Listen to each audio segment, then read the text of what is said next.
Hello மக்களே, welcome back to our channel. நீங்கள் பார்த்துட்டு ராஜாபாவி விலாக்ஸ். இன்றைக்கி என்ன வீடியோ பார்க்க போகிறோம் அப்படின்னு சொல்லிட்டு பார்த்தீங்கன்னா, லாங் வீடியோ போட்டு பார்த்தீங்கன்னா ரொம்ப நாள் ஆகுது. கிட்டத்தட்ட பார்த்தீங்கன்னா ஒரு 2 months மேலே ஆகுதுன்னு சொல்லலாம். ஸோ இன்றைக்கி வந்து பார்த்திங்கன்னா நம்ம ஒரு குக்கிங் ரெசிபி வீடியோ தான் வந்து போட போகிறோம். எங்கள் அம்மா வந்து பார்த்திங்கன்னா இன்றைக்கி ஏதோ சத்து மாவில் வந்து பார்த்திங்கன்னா காரப்பணியாரம் மாதிரி காரப்பணியாரம் வந்து செய்கிறாங்களாம். ஸோ அதை வந்து பார்த்திங்கன்னா உங்களுக்கு ஷேர் பண்ணலாம் அப்படின்னு சொல்லிட்டு தான் வந்து பார்த்திங்கன்னா. நீங்கள் இப்போ தான் நம்ம சேனலை ஃபஸ்ட் டைம் பார்க்குறீங்க அப்படின்னா மறக்காமல் வந்து பார்த்தீங்கன்னா சப்ஸ்கிரைப் பண்ணிவிட்டு லைக் பண்ணுங்கள், நமக்கு சப்போர்ட் பண்ணுங்கள். இப்போ வாங்க நம்ம வீடியோக்குள்ளே போகலாம்.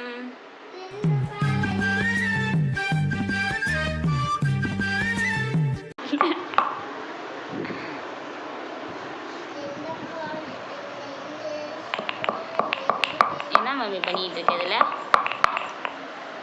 சீரகம் 1/2 ஸ்பூனு, சோம்பு 1/2 ஸ்பூனு. பொடியாக போட்டால் அந்த நல்ல ஒரு வாசனை வராது, அதனால் இடிச்சு போடுறேன். இடித்து போட்டால் இன்னும் கொஞ்சம் நல்ல வாசனையாக இருக்கும். Okay right. முழுசாக போட்டால் நீங்கள்லாம் சாப்பிட மாட்டீங்க, அதனால் இடித்து போட்டுருக்கேன். சமையலுக்கு தேவையான பொருட்கள்: 1 கிளாஸ் வந்து கோதுமை மாவு. நீங்கள் எந்த அளவு எடுத்துக்கிட்டாலும் எடுத்துக்கோங்க. 1 கிளாஸ் கோதுமை மாவு.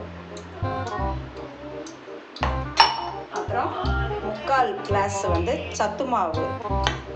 1/2 ஸ்பூன் ஜீரகமும் 1/2 ஸ்பூன் சோம்பும் வந்து பொடிச்சு எடுத்திருக்கேன். தூளா போடல, பொடிச்சு எடுத்திருக்கேன். அப்புறம் ஒரு பெரிய வெங்காயம், பொடிசாக நறுக்குன பெரிய வெங்காயம் 1 வெங்காயம் போட்டிருக்கேன். நெக்ஸ்ட்டு 1 பச்சை மிளகா, பொடியாக நறுக்குன 1 பச்சை மிளகா. அப்புறம் தேவையான அளவு சால்ட்டு போட்டுக்கோங்க. அவ்வளோதான் இதுக்கு உண்டான இன்க்ரீடியன்ட்ஸ் எல்லாமே. கோதுமை மாவு 3/4 கப்பு, சத்து மாவு எடுத்துக்கிட்டோம் இல்லையா, அதை இப்போ கட்டி விடாமல் தண்ணியாக கொஞ்சம் ஓரளவுக்கு பணியாரம் தானே பண்ண போகிறோம். பணியாரம் பண்ணுற அளவுக்கு குழி பணியாரம் பண்ணுவோம் இல்லையா, அந்த மாதிரி. இப்போ நார்மலாக நம்ம தோசை மாவுலாம் வீட்டில் குழி பணியாரம் பண்ணுவோம் இல்லையா, அந்த மாதிரி கன்சிஸ்டன்சிக்கு வந்து பார்த்திங்கன்னா இப்போ நம்ம மாவு வந்து கரைச்சி எடுத்துக்க போகிறோம்.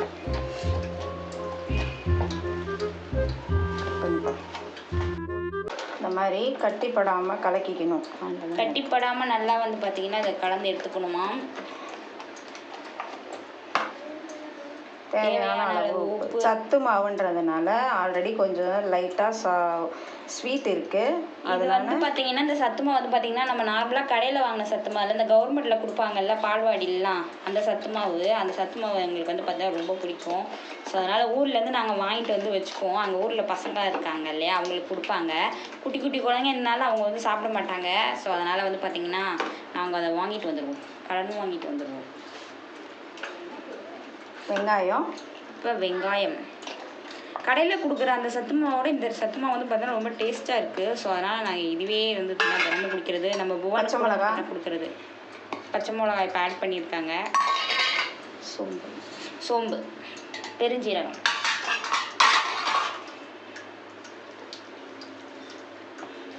பெருங்காயம் போடணுமா மம்மி? தேவையில்லையா? ஓகே, கொஞ்சம் வாசனையாக இருக்கும்ல பெருங்காயம் போட்டா. வேண்டாமா, செஃப் சொல்லிட்டாங்க. சத்து மாவுன்றனால பெருங்காயம் வேண்டாம். சத்து மாவுன்றனால பெருங்காயம், அது சத்தான மாவு. கோதுமை மாவு தானே. கடலை மாவுன்னா தான் நம்ம வந்து பெருங்காயம் சேர்க்கலாம். இது கோதுமை மாவுன்றனால பெருங்காயம் சேர்க்க தேவை. அரிசி மாவில் குழி பணியாரம் பண்ணுறோம்ல, அதில் ஏன் பெருங்காயம் சேர்க்குறாங்க?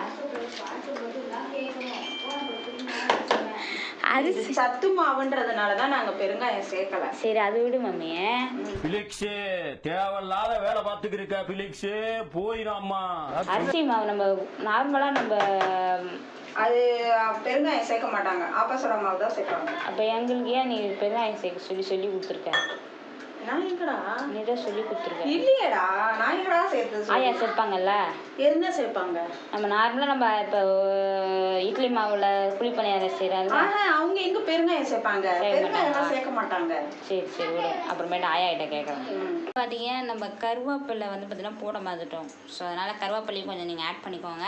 இப்போ வந்து பார்த்தீங்கன்னா கல் வந்து பார்த்தீங்கன்னா குழி பணியாரம் சட்டி வந்து நம்ம அடுப்பில் வச்சாச்சு. ஆயில் ஊற்றிக்கலாம். 1 ஸ்பூன் ஆயில் வந்து பார்த்தீங்கன்னா ஊற்றிக்கலாம். என்ன போவேன் என்னடி க்ளே வேணுமா? உருண்டணுமா? புரண்டணுமா? போய் பெருமாட்ட புரண்டிக்கோ. ஏதோ உருட்டணுன்றான். கிளே போங்க, கிளேல வச்சு விளையாடுங்க. சப்பாத்தியா? சப்பாத்தினா அந்த ஆயா இருக்கு குழி பணியாரம் செய்யுது.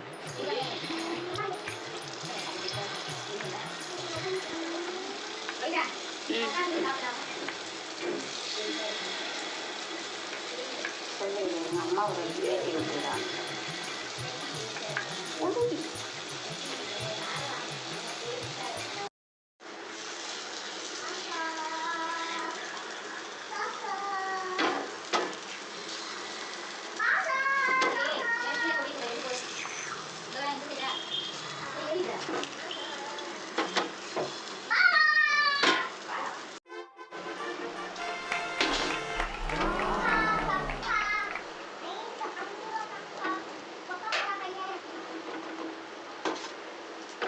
நல்லா தான் இருக்குல்ல, சாப்பிட்டு தெரியுமா?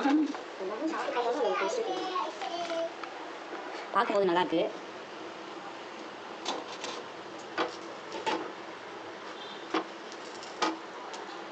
Okay, Let's go. இப்போ வந்து பார்த்தீங்கன்னா நம்ம காரை குழி பணியாரம் வந்து ரெடி ஆகிடுச்சு. எப்படி இருக்குன்னு சொல்லி டேஸ்ட் பண்ணி பார்க்கலாம். சூடாக இருக்கு.